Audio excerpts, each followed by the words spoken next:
Kidney పనితీరు పట్ల అప్రమత్తంగా ఉండాలని, చిన్నపాటి లక్షణాలు కనిపించినా అశ్రద్ధ చేయొద్దు అని ఎన్టీఆర్ హెల్త్ యూనివర్సిటీ మాజీ వైస్ ఛాన్సలర్ డాక్టర్ ఐవి రావు పేర్కొన్నారు. మూత్రపిండాలు ఆరోగ్యంగా ఉంచుకోవాలని, దానికి సంబంధిత వ్యాధులు వచ్చేటప్పుడు ముందస్తుగా గుర్తిస్తే దాన్ని నివారించుకోవడం చాలా సులభతరమని కాకినాడ అపోలో ఆసుపత్రికి చెందిన వైద్యులు తెలిపారు. గురువారం ప్రపంచ కిడ్నీ వ్యాధి నివారణ దినోత్సవ సందర్భంగా స్థానికంగా ఏర్పాటు చేసిన హోటల్లో విలేకరులతో సమావేశం ఏర్పాటు చేసి కిడ్నీ వ్యాధులు రాకుండా తీసుకోవాల్సిన జాగ్రత్తలపై వివరించారు. అలాగే కిడ్నీ సంబంధిత వ్యాధుల నివారణకు సంబంధించి అడిగిన ప్రశ్నలకు సందేహాలను అపోలో ఆసుపత్రి నివృత్తి చేశారు. డయాలసిస్ మీద ఇంకా ఎక్కువ ఖర్చు అవుతున్నట్టు స్టడీస్లో తేలింది. అంటే ఒక పేషెంట్ డయాలసిస్ మీద ఉంటే ఇంకా ఎక్కువ ఖర్చు అవుతుంది ఒక సొసైటీకి. ఒక ఇన్సూరెన్స్, ఈ పబ్లిక్ హెల్త్ ఇన్సూరెన్స్ అయితేనేమి ఈ రకంగా చూసుకున్నట్టయితే సొసైటీకి ఇంకా ఎక్కువ భారంగా మారుతుంది. అందువలన అవేర్నెస్ క్రియేట్ చేసి ఏవి జాగ్రత్తలు అయితే తీసుకుంటే మనకి కిడ్నీ హెల్తీగా ఉంటుంది, కిడ్నీ పేషెంట్లు ఏమేమి తినాలి ఏమేమి తినకూడదు, ఇలాంటి అవేర్నెస్ క్రియేట్ చేయడం కోసం ఈ రకంగా ముందుకు వెళ్తున్నాం. ప్రత్యేకంగా తినకూడని పదార్థాలు అంటారు. ఒకసారి కిడ్నీ ఇబ్బంది వచ్చిన వాళ్ళకి తినకూడని పదార్థాలు అంటే ఈ పళ్ళు, పళ్ళ రసాల్లో పొటాషియం అనేది ఎక్కువ ఉంటుంది. ఆ పొటాషియం కిడ్నీ యూజువల్గా హెల్తీగా ఉన్నప్పుడు ఫిల్టర్ చేసేస్తూ ఉంటుంది. ఎప్పుడైతే కిడ్నీ పనితనం అంత సవ్యంగా లేదో ఆ పొటాషియం అనేది ఎక్కువయ్యి గుండె మీద ఎఫెక్ట్ చూపించడం, గుండె కొంచెం అబ్నార్మల్గా కొట్టుకోవడం, ఎరిథ్మియాస్ అవి రావడం, దానివల్ల హార్ట్ ఫెయిల్యూర్ ఇలాంటి ఇబ్బందులు రావడం జరుగుతుంది. సో పొటాషియం ఒకటి అవాయిడ్ చేయమని చెప్తాం.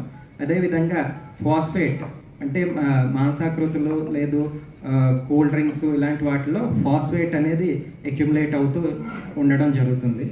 అంటే కాళ్ళు అది హార్ట్ ఫెయిల్యూర్ వల్ల వచ్చే వాపు. సో నేను చెప్పేది ఏంటంటే ఈ పిల్లల్లో మొహం వాయడం, కాళ్ళు వాయడం, యూరిన్ ఎర్రగా అవడం ఇది రాగానే అది నెఫ్రైటిస్ అని మనం వెంటనే మనం అనుమానించి దానికి తగిన ట్రీట్మెంట్ తీసుకోవాలి. నెఫ్రైటిస్ అవనండి అది ప్రోగ్రెస్ అయితే నెఫ్రాటిక్ సిండ్రోమ్ అవుతుంది. అది కూడా డయాబెటీస్, హైపర్ టెన్షన్, ఈ ముఖ్యంగా హైపర్ టెన్షన్ కంటే కూడా డయాబెటీస్ వల్ల చాలామంది మనకి క్రానిక్ కిడ్నీ డిసీజ్ తోటి బాధపడుతున్నారు. ఎందుకు వస్తుంది ఇది? డయాబెటీస్ మనం తగిన శ్రద్ధ తీసుకోవడం వల్ల, మన షుగర్స్ కంట్రోల్ చేసుకోకపోవడం వల్ల. This is a very common complication of kidney disease. Chronic kidney డిసీజ్కి డయాబెటీస్ మోస్ట్ ఇంపార్టెంట్ కాజ్. అంచేత మనం డయాబెటీస్ అని మనకు ఉన్నప్పుడు, మనకు తెలిసినప్పుడు ప్రతి 6 నెలలకు ఒకసారి మనం రోజు ఎలాగా వారానికో నెలకో ఒకసారి షుగర్ టెస్ట్ చేసుకుంటున్నాము, 6 నెలలకు ఒకసారి మనం సీరం క్రియాటినిన్ తప్పకుండా చేసుకోవాలి. క్రియాటినిన్ అన్నది is an indication of a kidney disease.